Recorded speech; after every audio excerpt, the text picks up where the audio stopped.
Well, Matt and Keira, I want to welcome you to our video show. Thank you so much for taking time out of your busy day during the holiday season too, to answer some questions about the Spanish classes that Keira is taking through O'Neill Language Academy. Thank you for Um, having us. yeah, so off camera, Matt, you were sharing a little bit about why you decided to enroll Keira in the Spanish classes. Can you share a little bit about that? Yeah, well, as I mentioned a minute ago, I saw the notice come through. Her school, New Horizon, has been really, really good about communicating in different ways to make sure these types of things hit our radar. I did not get much exposure to Spanish until high school, and then it didn't really stick for me. So the opportunity to immerse Kira early on was very appealing. And we've all read that the sooner you can get that exposure, I think the more it will stick, the more it will work. And I'm definitely seeing that with Kira. Oh, that's fantastic. She's saying, yep, yep. That's wonderful. I love how you said it's better to start early. And I know I've sent some flyers home too about the long range and short-term benefits of learning Spanish. But are you familiar with any of them? For example, Spanish helps actually children learn to read in their native language. So like for Kira, learning Spanish would benefit her reading skills in English, believe it or not. Are you familiar with some of those benefits? I don't know that I would say I'm familiar with it from like a textbook style familiarity, but I'm seeing Kira, who will be in kindergarten next year, and the curriculum and the learning that she's doing at New Horizon, the great teachers there. I can tell that she is far beyond what I would expect for someone who's 6 or 9 months, I guess, from kindergarten. And so I'm definitely seeing both in English and Spanish that she's making tremendous progress. She's recognizing words, she's testing me on colors. So I am seeing it in real life, even if I wasn't familiar with it from a traditional textbook standpoint. That's great. And Kira, in just a moment, we're gonna have you join in some Spanish. Okay, so we're gonna pretend this is a little Spanish class. You are so thank you for being patient. Just a little side note, Matt. When my children were born, my husband and I'm from Minnesota. Spanish is my second language, but I love Spanish, and I started in high school like you. But we were committed to raising our children in a bilingual home. Now, this is before immersion was even taking off in the United States very much because our children are 23 and 20 now. Even my own siblings thought I was a little crazy. But the moment our children were born, I've only spoken to them in Spanish. Wow. And it is so powerful. We trained our kids, even at the dining room table, they would look at me and ask for milk. Mama, me pasas la leche. But then if they turned to dad, they would say, Daddy, could I please have some milk? So we are very committed to that. And it's just been life-changing for them. Actually, our son in Woodbury, he worked at the Best Buy in Woodbury, Minnesota. And I think the first time he actually thanked me for raising him bilingually when he was like 16 and he came home from work one day. He had only worked there a week and he said, Mom and Dad, I just got a pay raise. And we're like, how could that be? You've only worked there a week. And he said, well, I was helping a Spanish speaking family. They bought a TV in Spanish. And my manager overheard me. And he said, Neil, are you being paid for your bilingual skills? And he said, I don't know. And he got an immediate raise right there on the spot. That's awesome. I Yeah. do believe it will any second language, but certainly Spanish, which is one that's commonly spoken here in the US, it will open additional doors for people. Yeah, even if you go on Indeed and you look at jobs today, a lot of them will list if you're bilingual, you could have an edge in the job search market. Obviously, Kira's not at that stage yet, but certainly will be if she continues with Spanish. So, Yes. yeah. Well, let's practice a little Spanish, Kira. Um, Now I'm putting you on the spot because I haven't been your teacher for a little while, but do you remember? Let's just do a little singing. Well, we're gonna warm up together. Ready? With a little song. Can you kind of sing with me? We say, blue is azul, blue is azul. Good job. Red is right, you got it. Red is rojo. Do you remember green? Green we say verde. Verde. Good job. Muy bien, muy bien. How do we say white? Do you remember? Is white verde or blanco? Blanco. Blanco. Muy bien, Keira. And pink. Pink is rosa. Muy bien. Pink is rosa. Muy bien. This is kind of a long one. Yellow, amarillo. Rio.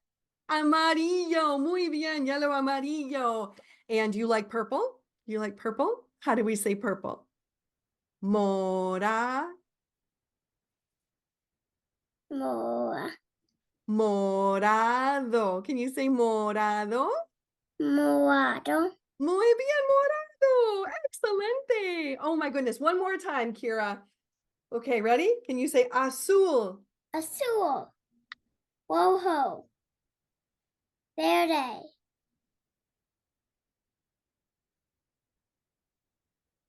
Is this verde o blanco? Blanco. Muy bien, muy bien. Verde. Rosa. Rosa, you got it, rosa. This is a long one. Is this verde o amarillo? Amarillo. Muy bien. Is this blanco or morado? Morado. Excelente. Matt, Keira, dame cinco. Give me a virtual high five. Dame cinco. Muy bien, Keira. Good job. Matt, do you, and no pressure if you don't, because families are busy, but do you practice any Spanish at home with Keira? We do, but it's not like a specific curriculum. It ends up being more on the fly. In fact, that's what triggered my note to you, is I thought it was so cool. One day Keira was helping me cook in the kitchen, and all of a sudden she started testing my limited knowledge, and I was impressed by how much she knew, and that also she was asking me questions that, colors and things like that I think maybe a lot of adults know, but I didn't. And rosa, pink, I did not know that. I knew rojo was red, but I did not know that rosa was pink. And so she set me straight on that, so I won't make that mistake again. That is great.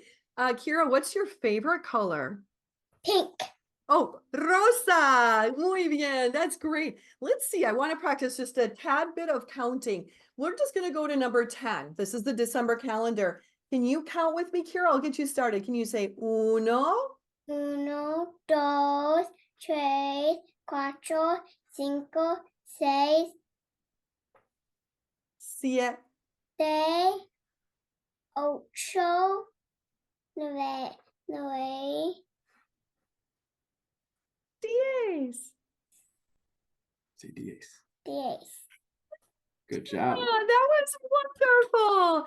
Keira, how old are you? 5. Let's count to 5. Ready? Uno, Uno, dos, tres, cuatro, cinco. excelente. Oh my gosh, Keira, I am so proud of you. And so, Matt, you might know we do the basics. We teach colors and we teach numbers and parts of the body, but we also do very practical vocabulary as well. Like in December, we learn how to wash hands. We learn how to put on winter clothing, like the scarf and the hat and boots and everything like that. So our curriculum goes beyond just the basics. So very cool. Let me see here. Do you think, Matt, in your opinion, do you think Keira enjoys the Spanish class? And if yes, why do you say that? Why do you think so? Yeah, I definitely do, because of the fact that she brings it up at home. She brings it up in conversation with family. In fact, we were a couple weekends ago, my folks were in town, so Kira's grandparents and my brother, so Kira's uncle. And I don't know exactly how, but somehow we all got on the conversation of our Spanish knowledge, and it was really fun to have Keira involved in that conversation. Ours is all pretty limited, to be fair, to be honest. And so there was things that Keira knew that we didn't, and it was really fun to do that. So the point being, because she is bringing it up at times of, family gatherings, making dinner at night, times like that, as opposed to just when I'm asking her, how was your day? that tells me it's sticking, and it's something that she's thinking about more often than just when she's in the classroom setting. That's awesome. Wonderful. Oh my gosh.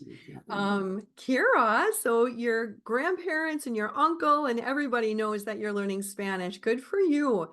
Can you tell us one thing that your teacher does in the class that you think is fun or that you enjoy, that you like about learning Spanish? Um,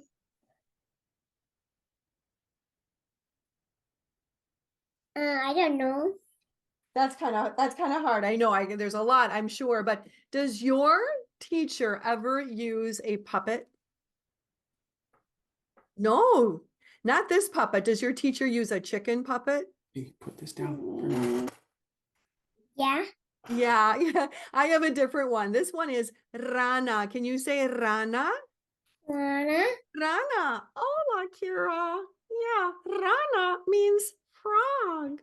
Yeah, I bet that your teacher uses a chicken puppet, doesn't she? Yep, yep. We have a chicken. I have a chicken puppet, but he's taking a nap right now. Can you give Rana a high five? Me cinco. Gracias. Muy bien.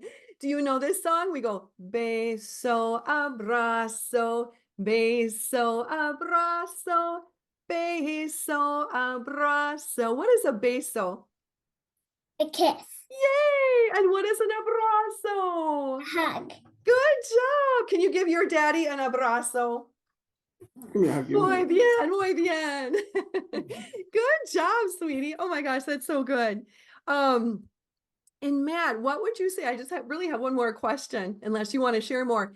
If there's another parent that sends their child to New Horizon where you send Kira or another childcare center, but is nervous because they're like, gosh, I don't know Spanish. That's something I maybe couldn't help with. What might you tell a mom or dad that is nervous about that? Well, I wasn't nervous about it from the standpoint of her going to class. I was nervous about it from doing this podcast because my Spanish knowledge is so limited. But because because I don't have any fluency in a second language, Spanish or anything else, Mhm. but I do see the importance of it. That's really why I wanted to encourage Kira to do it. She is at that stage where she's learning so much that get her in, like most things in life, the earlier you start, the more naturally you'll take to it and the better base that you'll have throughout life. And so I don't think there's any reason to be nervous about it. The cost is very reasonable and it's baked right into their existing day. And so no reason to be nervous at all. It's a great value and it's really fun for me to see Kira's all of her knowledge from school, but specifically in this case, the second language, getting a base understanding of that so early, which I'm confident will help her not only with the second language, but with all things learning. Yeah. Oh, that was beautifully said. Thank you so much.